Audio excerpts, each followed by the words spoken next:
بەناوی خۆی گەورە هاوڕێیان و خۆشەویستانی بەڕێز بەخێر بن بە یەکێتر لەوانەکانی فێربوونی زمانی فارسی. کورتە چیرۆکی ئەمڕۆمان کە هەڵمژاردووە بۆتان بە ناوی شیر و خزمەتکار واتە شێرەکە و خزمەتکارەکە.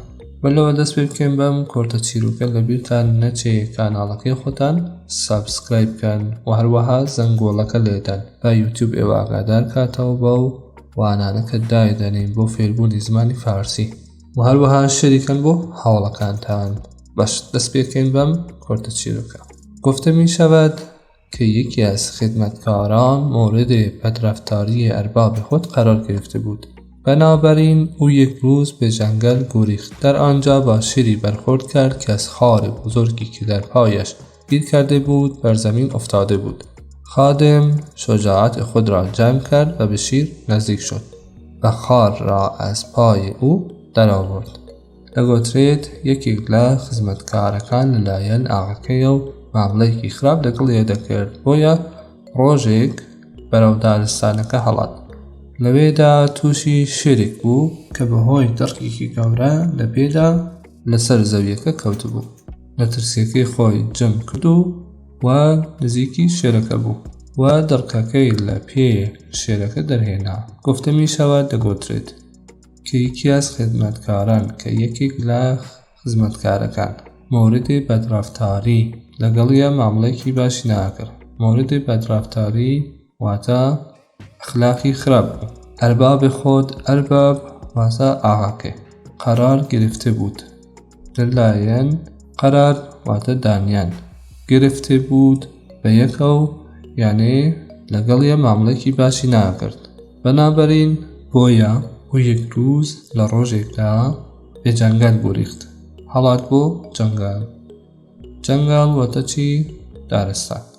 در آنجا لەوێ با شیری برخورد کرد لە تەک شێرێکە گەیشت بە شیرێ با شیری برخورد گەیشتن کی از خاری کە لە دڕکێک بزرگی گەورە که در پایش کە لە پێکەی گیر کرده بود گیری کرد بود لە پێ شێرەکە بەر زەمین افتاده بود کەوتووە سەر عەرزەکە سەری زەوی. خادم خزمەتکارەکە شجاعت خود را جمع کرد نەترسیەکەی خۆی کۆ کردە و به شیر نزدیک شد و نزیکی شێرەکە بوو و خار را از پای او در آورد و دڕکەکە خار را از پای لە پێ او در آورد لە پێ دەری هاورد. پس شیر به راه خود ادامه داد بدون اینکه به خدمتکار خوب آسیبی برساند. چند روز بعد ارباب خدمتکار برای شکار به جنگل رفت و حیوانات زیادی را گرفت. در راه بازگشت ارباب خدمتکار خود را دید، پس او را نیز دستگیر کرد و تصمیم گرفت او را به سختی مجازات کند. بۆیە شێرەکە بەبێ ئەوەی زیان بە خزمەتکارە باشەکە بگەێنێت ڕۆیشت. دوای چەند ڕۆژێک ئاغای خزمەتکارەکە بۆ ڕاوکردن چووە دارستان و چەندین ئاژەڵێکی گرت. لە ڕێگای گەڕاندەوە خزمەتکارەکەی بینی، بۆیە ئەویشی دەستگیر کرد و بڕیاریدا سزای توندی بدات. پس شیر بۆیە شیر به راه خود و ڕێگەکەی خۆی ادامه دا بدون اینکه بەبێ ئەوەی کە بێ خدمەتکاری خوب بە خدمەتکارە باشەکە ئاسیبی برساند، بەبێ ئەوەی کە زیانێکی پێ بگەێنێت. چەند ڕۆژ دواترەوە ئەرباب خدمەتکار ئاغای خدمەتکارەکە برای شکار بۆ ڕاوکردن بێ جەنگەل چوو بۆ دارستان. چوو و حیوانات زیادی و ئاژەڵی زۆر گرتی. در راه بازگشت لە ڕێگەی گەڕاندەوە ئەرباب خدمەتکاری خود را دید.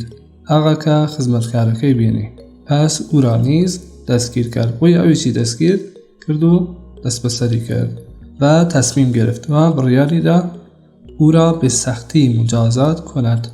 بڕیاری دا او را به سختی و تندی مجازات سزا مجازات کند سزای بدا.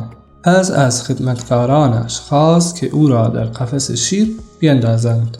بۆیە داوای لە خزمەتکارەکانی کرد کە فڕی بدەنە ناو قەفەسی شێرەکە. حەیرەت ئەرباب و ئەترافیانش را فرا گرفت چونکە شیر بێ خدمەتکار نزدیک شد.